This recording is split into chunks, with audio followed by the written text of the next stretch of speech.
জুলাই গণঅভ্যুত্থানের প্রকৃত সংবাদ ছড়িয়ে দেন সাংবাদিকরাই।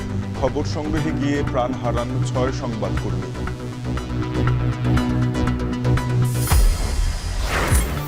নীতি সুধার কমিয়ে ব্যবসায় গতি ফেরাতে চায় বাংলাদেশ ব্যাংক। মুদ্রাস্ফীতির শঙ্কা অর্থনীতিবিদদের। রেটটা যদি একটু কমে আসে, ব্যাংকগুলো আরেকটু তাদের এই মুমূর্ষু অবস্থা থেকে আরেকটু বের হওয়ার একটা ওয়ে পাবে। আকাশপথে পণ্য রপ্তানি বাড়ার সুযোগে ভাড়া বাড়িয়েছে বিমানসহ প্রায় সব এয়ারলাইন্স। বিপাকে রপ্তানিকারকরা।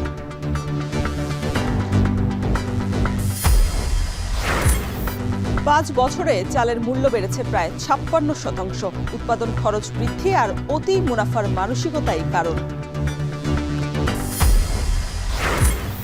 এবং বেতন বাড়ানোর দাবিতে ৫ দিনের ধর্মঘটে যুক্তরাজ্যের আবাসিক চিকিৎসকরা। স্বাস্থ্য খাতে অচল অবস্থা তৈরির শঙ্কা।